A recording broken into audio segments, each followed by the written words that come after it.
The first thing anyone noticed about Maggie Rhodes was her smile, bright, easy, the kind of smile that could soften a bad day. She taught second grade at a small elementary school in Kansas, where everyone knew her as the teacher who left little candy hearts on her students' desks each Friday. To her co-workers, she was a ray of sunshine. To her husband, Dr. Daniel Rhodes, she was something to own. Daniel wasn't a bad man, at least, not in public. He was the town's respected surgeon, the kind of man people nodded to on Sunday mornings, the kind who donated to charity drives and gave free checkups to veterans. He had the perfect home, the perfect wife, the perfect life. But perfection, in their house, came with rules. Maggie couldn't wear skirts above the knee, couldn't have male friends, couldn't spend more than $50 without checking first. He'd call it just being responsible. She called it love, at least at first. It took years for the cracks to show. At dinner, he'd correct her if she mispronounced something. At parties, he'd grip her arm just a little too tight if she spoke out of turn. Behind closed doors, his tone would sharpen into something colder, sharper, until one night it turned violent. He apologized the next morning, of course. He always did, with flowers, with tears, with promises that it would never happen again. But promises can be cages too. Maggie learned to hide the bruises. Long sleeves, makeup, excuses. The neighbors never asked questions. People in small towns rarely do. Then came the night everything shifted. Daniel came home later than usual. His shirt smelled like perfume, his collar smeared with lipstick. Maggie knew better than to ask, but something inside her snapped. "Who is she?" she whispered. His answer was a slap, then another. When it was over, Maggie lay on the kitchen floor, staring at the ceiling fan spinning lazily above her. Something inside her, something small and fragile, cracked completely. That night, she packed a small bag, took her wedding ring off, and drove until sunrise. She found a room at a roadside motel, the kind with buzzing neon lights and cigarette burns on the nightstand.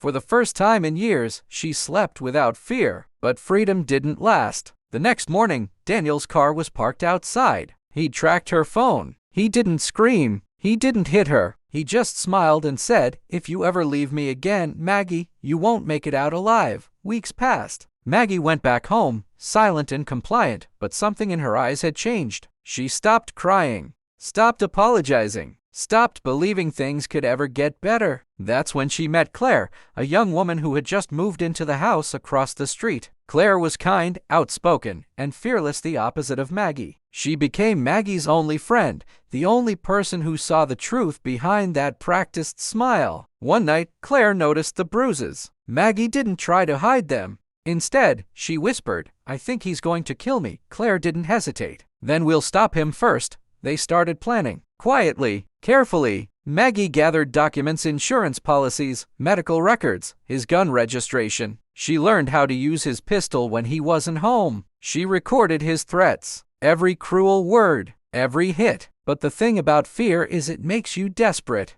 And desperation can blur the line between defense and revenge. It happened on a Saturday. Rain poured all morning, heavy and gray. Daniel was in the living room, watching football, beer in hand. Maggie stood behind him, holding the pistol. Her hands trembled, her eyes filled with tears. He turned, saw her, and smirked. "Put it down, sweetheart. You don't have the guts." And for a moment, he was right. She couldn't do it. She lowered the gun and started to sob. But when he stood up, walking toward her, something inside her clicked. It wasn't anger anymore. It was peace. She fired once, then again. The echo filled the house, louder than thunder. She called 911 herself, voice shaking but calm. "I just shot my husband. He was hurting me. I couldn't take it anymore." When the police arrived, she didn't resist. She didn't cry. She just kept whispering, "It's over." At first, the case seemed simple, a battered wife defending herself. But the prosecution had questions. Why hadn't she left sooner? Why did she fire twice? Why did she have insurance paperwork ready? The defense painted her as a survivor. The prosecution painted her as a killer.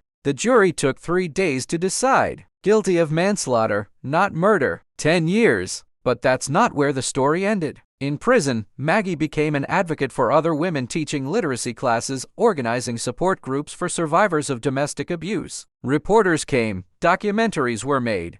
People began to see her not just as a criminal, but as a symbol, a woman who did what the system never could, stopped her abuser. When she was released, she didn't return to Kansas. She moved to Oregon, changed her name, and started working with shelters for women escaping violence. One evening, a young woman approached her, crying, clutching a bruise on her arm. She said, "I don't know what to do. He said he'll kill me if I leave." Maggie took her hand gently and said, "Then you start by believing you deserve to live." She smiled a small, tired smile, and for the first time, it wasn't the kind that hid her pain. It was the kind that came from surviving it.